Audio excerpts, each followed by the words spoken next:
আসসালামু আলাইকুম। সবাইকে স্বাগত জানাচ্ছি বিডি ভিউজের স্পেশাল রিপোর্টে। আপনাদের সাথে আছি আমি তাসনিম হোসাইন। সংযুক্ত আরব আমিরাত ও ইসরায়েলের মধ্যে দীর্ঘদিন থেকে যে গোপন অভিসার চলছিল তা প্রকাশ্যে এলো।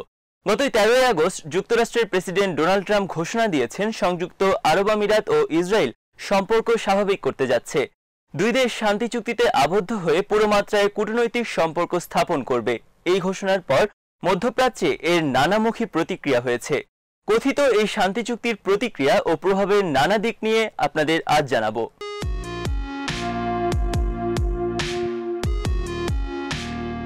ইসরায়েল এবং সংযুক্ত আরব আমিরাতের মধ্যে সম্পর্ক স্বাভাবিকীকরণের ঘোষণা সারা বিশ্বে আলোড়ন সৃষ্টি করলেও দীর্ঘদিন থেকে সংযুক্ত আরব আমিরাত এবং ইসরায়েলের মধ্যে অপ্রকাশ্য কূটনৈতিক সম্পর্ক ছিল। ইসরায়েলি প্রধানমন্ত্রী বেঞ্জামিন নেতানিয়াহু এবং সংযুক্ত আরব আমিরাতের যুবরাজ মোহাম্মদ বিন জায়েদের মধ্যে এই চুক্তিকে প্রেসিডেন্ট ট্রাম্প ঐতিহাসিক মুহূর্ত বলে বর্ণনা করেছেন। তিনি বলেন, বরফ যেহেতু গলেছে, এখন আমি আশা করব আরও অনেক আরব এবং মুসলিম দেশ সংযুক্ত আরব আমিরাতকে অনুসরণ করবে। প্রেসিডেন্ট ট্রাম্প এই ঘোষণা দেওয়ার পরপরই ইসরায়েলি প্রধানমন্ত্রী নেতানিয়াহু হিব্রুতে টুইট করেন, এক ঐতিহাসিক দিন।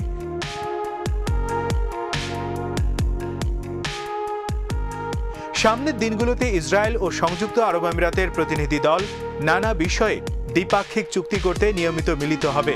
এর মধ্যে বিনিয়োগ, পর্যটন, দুদেশের মধ্যে সরাসরি ফ্লাইট, নিরাপত্তা, টেলিযোগাযোগ, প্রযুক্তি, জ্বালানি, স্বাস্থ্য, সংস্কৃতি, পরিবেশ, দুদেশে পরস্পরের দূতাবাস স্থাপন থেকে কিছুই বাদ থাকছে না। দুটি বন্ধুপ্রতিম দেশের মধ্যে যত রকমের সম্পর্ক থাকার কথা, তেমন এক সম্পর্কের দিকেই যাচ্ছে দুটি দেশ।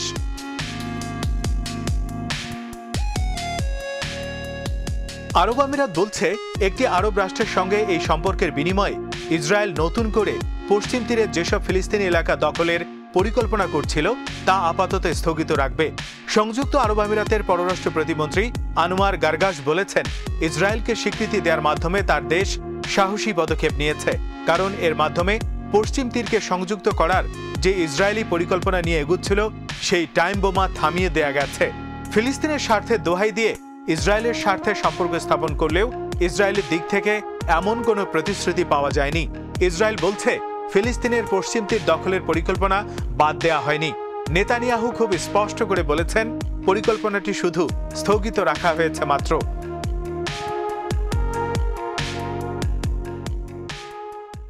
ফিলিস্তিনিদের স্বার্থে আরব আমিরাত ইসরায়েলের সাথে সম্পর্ক স্বাভাবিক করছে এমন দাবি ফিলিস্তিনিদের কাছে বিশ্বাসযোগ্যতা পায়নি, বরং এই উদ্যোগকে ফিলিস্তিনিদের পিঠে ছুরিকাঘাত হিসেবে উল্লেখ করেছে।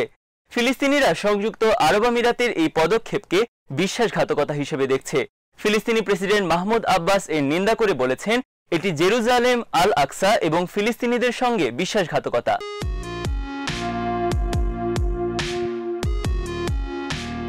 ফিলিস্তিনি কর্মকর্তা হানান আশরাও সমঝোতার নিন্দা করে বলেছেন, ইসরায়েলের সঙ্গে আমিরাতের তলে তলে যেসব গোপন লেনদেন আর সম্পর্ক স্বাভাবিক করার চেষ্টা চালাচ্ছিল সেটা এবার প্রকাশ হয়ে গেল।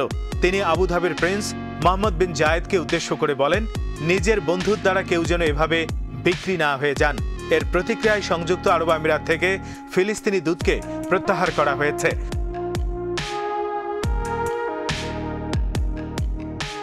ফিলিস্তিনি প্রতিরোধ আন্দোলন হামাস বলেছে, এই চুক্তি ফিলিস্তিনিদের স্বার্থের অনুকূলে নয়, এতে ফিলিস্তিনি জনগণের অধিকারকে অগ্রাহ্য করা হয়েছে। এক বিবৃতিতে সংগঠনটি বলছে, ইসরায়েলের সঙ্গে এই চুক্তি ফিলিস্তিনি জনগণের পিঠে ষড়যন্ত্রমূলক ছুরিকাঘাত। আরেকটি ফিলিস্তিনি সংগঠন পপুলার রেজিস্ট্যান্স কমিটি চুক্তিটিকে ফিলিস্তিনিদের বিরুদ্ধে বড় ধরনের ষড়যন্ত্র বলে আখ্যায়িত করা হয়েছে। ইসলামিক জিহাদ মুভমেন্টের পক্ষ থেকে নতুন চুক্তিকে আত্মসমর্পণের সঙ্গে তুলনা করা হয়েছে। ফিলিস্তিনিরা খুব কঠোর ভাষায় এই সমঝোতার নিন্দা জানিয়েছে ইরান। ইসরায়েলের সঙ্গে কূটনৈতিক সম্পর্ক স্থাপনের সিদ্ধান্তকে বিপজ্জনক এবং বোকামি হিসেবে আখ্যায়িত করেছে তেহরান। ইরানের পররাষ্ট্র মন্ত্রণালয়ের একজন মুখপাত্র বলেছেন, ফিলিস্তিনিদের সঙ্গে এই বিশ্বাসঘাতকতার জন্য আমিরাত কখনোই ক্ষমা পাবে না।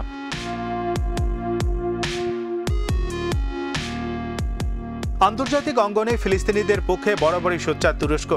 দেশটির প্রেসিডেন্ট রিসেপ তাইব এরদোয়ান বলেছেন, ফিলিস্তিনিদের বিরুদ্ধে এই পদক্ষেপ সহ্য করা যায় না। সংযুক্ত আরব আমিরাতের সঙ্গে সম্পর্ক ছিন্ন করার হুঁশিয়ারি দিয়েছে তুরস্ক। দেশটি বলছে, আমিরাতের এই ভণ্ডামি ইতিহাস কখনো ক্ষমা করবে না। ইসরায়েলের মিত্র মিশরের president Abdul Fattah al CC এই চুক্তিকে স্বাগত জানিয়েছে। ইসরায়েলের আরেক মিত্র জর্ডানের পররাষ্ট্রমন্ত্রী আয়মান সাফাদি বলেছেন, এই চুক্তির পর থমকে যাওয়া মধ্যপ্রাচ্য শান্তি আলোচনা নতুন করে শুরু হতে পারে। সৌদি আমিরাতের আরেক মিত্র বাহরাইন এই চুক্তিকে স্বাগত জানিয়েছে। এই চুক্তিতে ভূমিকা রাখার জন্য যুক্তরাষ্ট্রকে ধন্যবাদ জানিয়েছে দেশটি। সৌদি আমিরাতি বলয়ের আরেক দেশ ওমানও এই চুক্তির প্রতি সমর্থন জানিয়েছে। রিয়াদের পক্ষ থেকে প্রকাশ্যে কোনো মন্তব্য করা হয়নি, তবে রাষ্ট্র নিয়ন্ত্রিত গণমাধ্যমে সম্পর্ক স্থাপনের প্রক্রিয়ার প্রশংসা করা হয়েছে।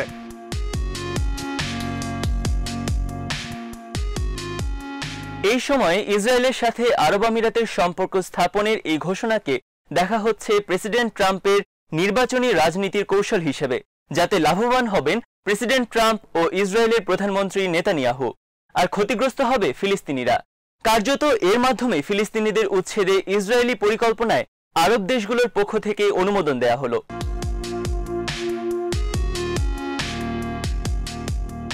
এক টেলিভিশন ভাষণে ইসরায়েলের প্রধানমন্ত্রী বেনিয়ামিন নেতানিয়াহু খুব স্পষ্ট করে বলেছেন, তিনি ফিলিস্তিনের পশ্চিম তীরের কিছু অংশ দখলের পরিকল্পনা স্থগিত রাখলেও তা বাতিল করা হয়নি। ওই পরিকল্পনা এখনো ইসরায়েলে রয়েছে।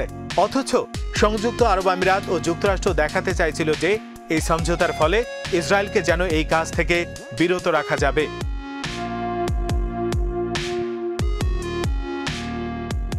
অনেক বিশ্লেষক মনে করেন, প্রেসিডেন্ট ট্রাম্প এবং প্রধানমন্ত্রী নেতানিয়াহু উভয়ই অভ্যন্তরীণ রাজনীতিতে এই সমঝোতা থেকে কিছু ফায়দা তুলতে পারেন। এই কাজে এগিয়ে এসেছে আরব আমিরাতের ক্রাউন প্রিন্স মোহাম্মদ বিন জায়েদ।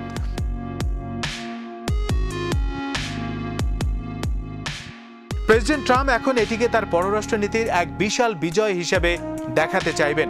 নভেম্বরের প্রেসিডেন্ট নির্বাচনের আগে তার ভাবমূর্তিকে চাঙ্গা করতে কথিত এই শান্তি চুক্তিকে ব্যবহারের চেষ্টা করবেন। অপরদিকে নেতানিয়াহু দুর্নীতির অভিযোগ মাথায় নিয়ে যে বিপদের মধ্যে রয়েছেন, সেখান থেকে মানুষের মনোযোগ অন্যদিকে সরানোর জন্য এটিকে কাজে লাগাতে পারবেন।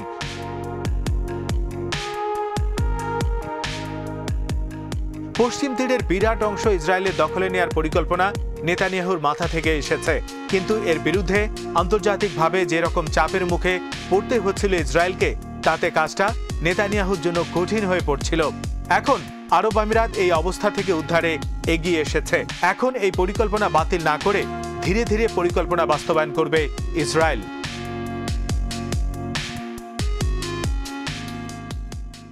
ট্রাম্প ও নেতানিয়াহুকে উদ্ধারে আরব আমিরাতের এই প্রক্রিয়ার সাথে সৌদি আরবের সমর্থন আছে বলেও মনে করা হচ্ছে।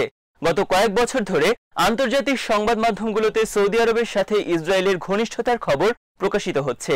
দুই দেশের সম্পর্ক উন্নয়নের ধারাবাহিকতায় সৌদি আকাশসীমা ব্যবহার করে ইসরায়েল ভারতের সরাসরি বিমান চলাচলের অনুমতি দেয় সৌদি কর্তৃপক্ষ। এর মধ্যে দিয়ে ইসরায়েলের ফ্লাইট পরিচালনায় নিজেদের আকাশসীমা ব্যবহারে কয়েক দশকে নিষেধাজ্ঞা তুলে নেয় রিয়াদ।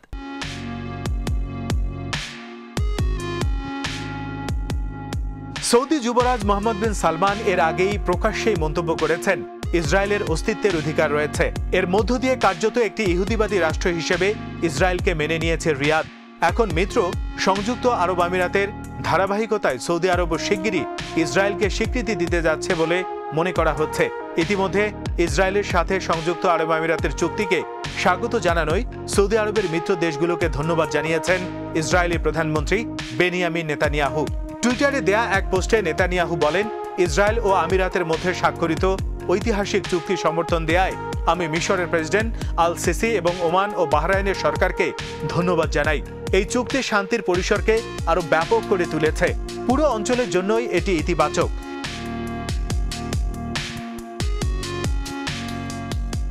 ইসরায়েলের সঙ্গে এর আগে কেবলমাত্র দুটি আরব রাষ্ট্রের কূটনৈতিক সম্পর্ক হয়েছে। প্রথমটি মিশরের সঙ্গে 1979 সালে। এই চুক্তি করার পরিণামে মিশরের প্রেসিডেন্ট আনোয়ার সাদাতকে প্রাণ দিতে হয়েছে। দ্বিতীয়টি জর্ডানের সঙ্গে 1994 সালে।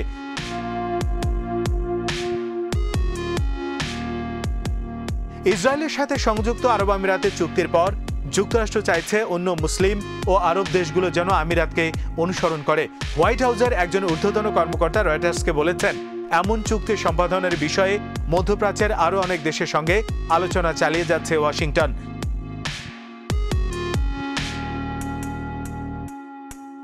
নাম প্রকাশে অনিচ্ছুক ওই কর্মকর্তা বলেন, ট্রাম্পের সিনিয়র উপদেষ্টা ও তার ইহুদি ধর্মাবলম্বী জামাতা জ্যারেড কুশনার এবং মধ্যপ্রাচ্য বিষয়ক দূত আরব দেশগুলোর সঙ্গে আলোচনা অব্যাহত রেখেছেন।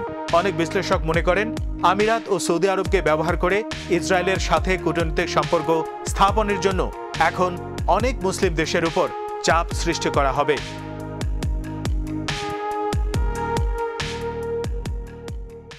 আজ এখানেই শেষ করছি। সবাই ভালো থাকুন, সুস্থ থাকুন আর দেখতে থাকুন বিডি ভিউজ। চ্যানেলটি ভালো লাগলে সাবস্ক্রাইব করুন, সংযুক্ত থাকুন আমাদের ফেসবুক পেজে, আমাদের ওয়েবসাইট bdviews.net ভিজিট করুন। আল্লাহ হাফেজ।